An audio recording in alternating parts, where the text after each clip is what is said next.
Okay, so now I'm going to talk about the Shawshank Redemption.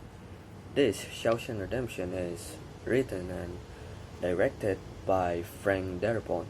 It is an adaptation of the Stephen King novella Rita Hayworth and Shawshank Redemption.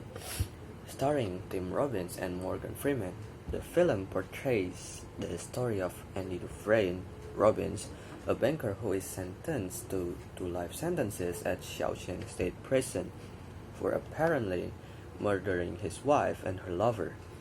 Andy finds it tough going but finds solace in the friendship he forms with fellow inmates, Alice, Redding, or Freeman. Well, things start to pick up when the warden finds Andy a prison job more befitting his talents as a banker. However, the arrival of another inmate is going to vastly change things for all of them. There was no fanfare or bunting put out for the release of the film back in '94, with a title that didn't give much inkling to anyone about what it was about, and with Columbia Pictures unsure how to market it, Shawshank Redemption barely registered at the box office. However, come Academy Award time, the film received several nominations, and although it won none, it stirred up interest in the film for its home entertainment release. The rest, as they say, is history. Where the film finally found an audience, that's how the film propelled to almost mythical proportions as an endearing modern-day classic, something that has delighted its fans while simultaneously baffling its detractors. One thing is for sure, though, is whichever side of the Shawshank fans you sit on. The film continues to gather new fans and simply will never go away or lose that mythical status. It's possibly the simplicity of it all that sends some haters of the film into cinematic spasms. The implausible plot and an apparent sentimental edge that makes a nonsense of present life are but two chief complaints from those that dislike the film with a passion. Yet when characters are this richly drawn and so movingly performed, it strikes me as a chalice to do down a human drama that's dealing in hope, friendship, and fate.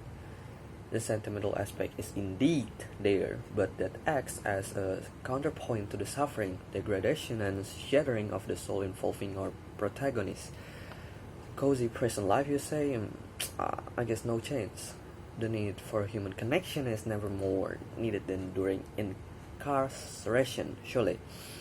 And given the quite terrific performances of Robbins, never better, and Freeman, sublimely making it looks easy, and it's the easiest thing in the world to warm to Andy and Red. Those in support aren't faring to bad either. Bob Gantonis called Spring Smarm as Warden Norton.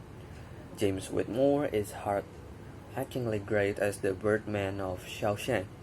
Clancy Brown is menacing as antagonist Captain Byron Hadley. William Sadler amusing as Haywood, and Mark Ralston is impressively vile as Box Diamond.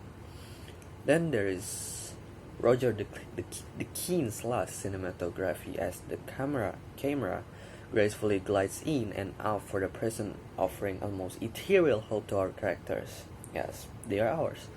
The music pings in conjunction with the emotional flow of the movie too.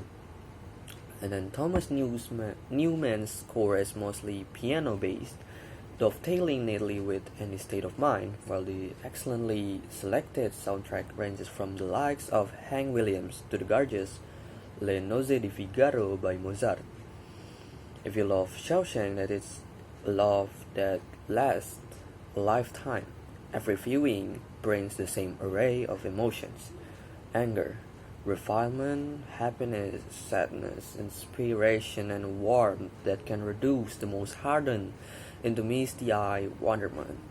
Above all else, though, Shawshank offers hope not just for the characters in the movie, but for a better life and a better world for all of us. Overall, it's a 10 per 10 from me, and that's it. Thank you.